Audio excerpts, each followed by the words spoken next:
Kendrick's doing 2 dates in Toronto. Do I think this make Drake look bad? No. I don't think it make Drake look bad at all. What I do think it says to Drake is, okay, if this is something that you want, because I do hear there's multiple reasons, and somebody that's heavy in touring hit me up and told me this. They said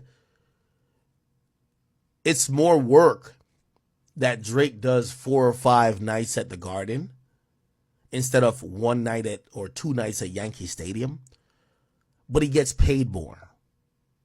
Drake is one of them guys, so he care about the money. He don't care about the look, I would think. So technically, by doing more shows, you get paid. And I don't know how that works out, because a ticket price is a ticket price, but I hear there's fees, there's all these other things that happen when you book Yankee Stadium. You get what I'm saying? So, or MetLife, right? So that's the whole thing. So apparently Drake, by doing 6 or 5 or 4 shows at the Garden, makes more than if someone went to, and we could look at it, right? We could look at it. Look at this. It's a Blur tour, right? And this should end all the conversation, right? So look, New York City. Look at this huge block. Nigga stayed here for 11 days, right? Just at the Barclays, the nigga made $18 million. Let's look how many dates he did at the Barclays, right? 1. So the 17th, 1. 18th, 2. 20th, 3. 21st, 4. So 4 dates, $18 million. Do the math. That's around $4.3 million. 4.4 million dollars per show. Okay? So he went to New York City, made $4.4 million per show. Okay? The total amount of tickets at the Barclays, 64,000 tickets. Now let's look at Bad Bunny, because he sold out Yankee Stadium before. Bad Bunny tour. Like, we could look up all these things, right? Like, all these things are trackable, right? Here we go. Yankee Stadium. Now, he did it 2 nights in a row. And I guess the capacity depends on how it could hold up to 50 or 60,000, but it has to be a 360. They don't do 360 sometimes. His setup wasn't a 360, so it had 40,000. So he did 2 nights, 40,000, right? 40,000, and he had 22 million, right? So he had 22 million. So one show would have been 11 million, if you understand what I'm saying. One show would have been 11 million, right? So let's just go by ticket pricing. So if 80,000 did 22, right? 80,000 did 22. Drake did 64,000 and did 18. So 80,000 is 16,000 more, right? Kind of, it doesn't work out to be that much of a difference, honestly, truth be told. But that's the math that I've been told by like the touring people. But we could look at the Garden, which is more impressive. So July 23rd, he was there for the 23rd, 25th, and 26th. He did 3 dates there, 14 million. So almost 15. So the same 4.4, 4.5 million, 4.5 million a show, right? That's what Drake is getting. Does 51,000 tickets, right? He does 51,000. And this is going to be a good barometer. So what Kendrick is going to do at MetLife, I don't know if it's going to be 50, but it might be 50,000 tickets. So he's going to do what Drake did in 3 days in 1 night. The number that's going to matter is, will he generate the same revenue? Does he generate $14 million? Now, to put in perspective, let's go back to the Big Steppers tour. We could look at it, because he did the Barclays as well. I went to the Barclays. Shout out to Dave Free. He was a gracious host. Barclays. They did 2 shows at the Barclays, and it showed Drake, on average, every show is $4.5 million.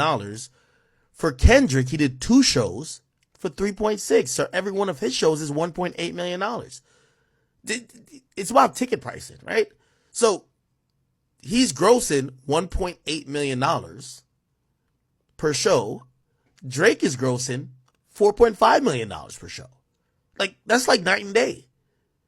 Do you get what I'm saying? This is why it's kind of like ridiculous even when people are like, oh, yo, he's doing something that Drake has. Yeah, I'm not going to lie. I do think Drake should do arenas.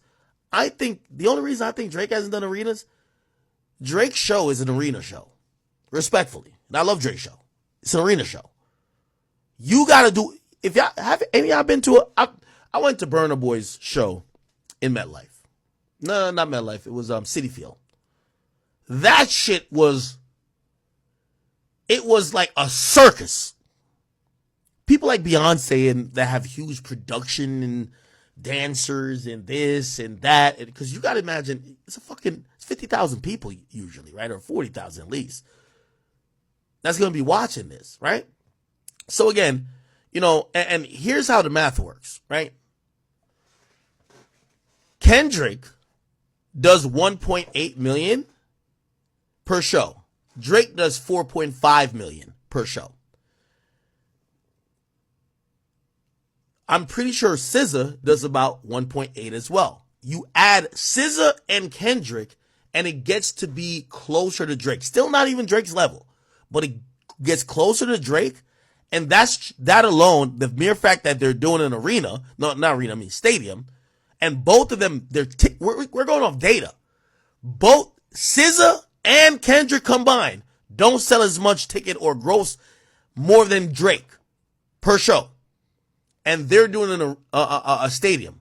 What does that mean? Drake could clearly do a stadium by himself, right? Like, makes sense. Look, let's look at SZA's SOS tour.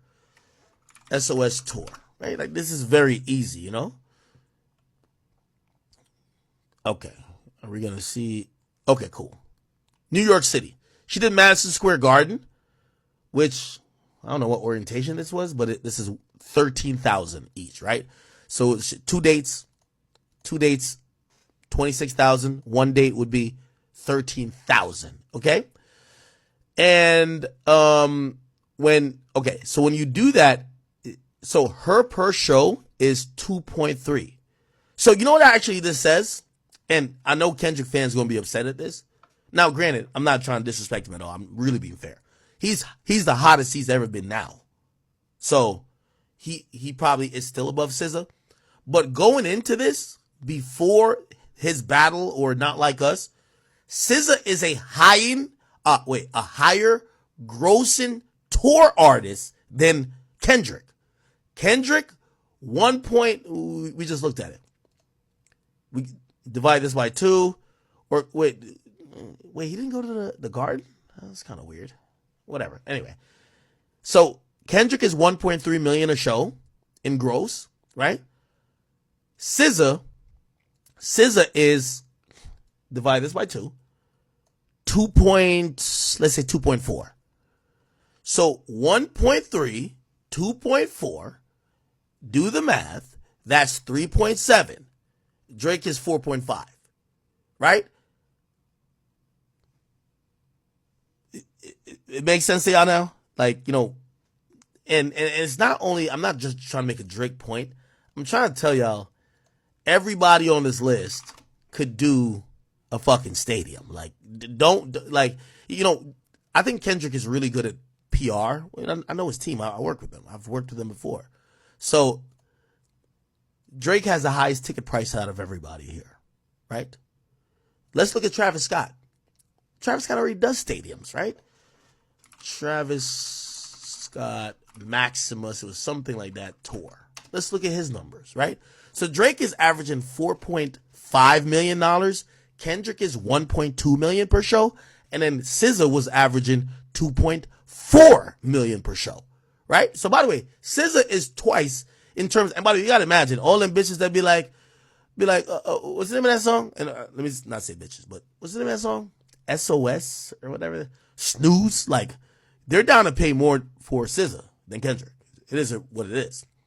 All y'all little backpack. That's the thing about Kendrick fans. They trying to act like the Barbs, but if Nicki Minaj charged $1,000 per ticket, the Barbs gonna find a way. They would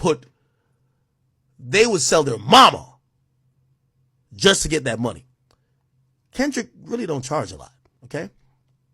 Or historically hasn't. All right, Circus Maximus tour. Let's see how much he's doing per show, right? Okay. We're going to use New York. New York is a barometer for us. New York City, Madison Square, okay? He did 2 shows. No, actually it was 1 show. Never mind. Wow. He did 1 show. He's 3.5. So basically, add SZA and Kendrick and you get Travis Scott. In terms of gross, Kendrick is pulling in $1.2, $1.3 million. We're going by their last tours. SZA is doing 2.2.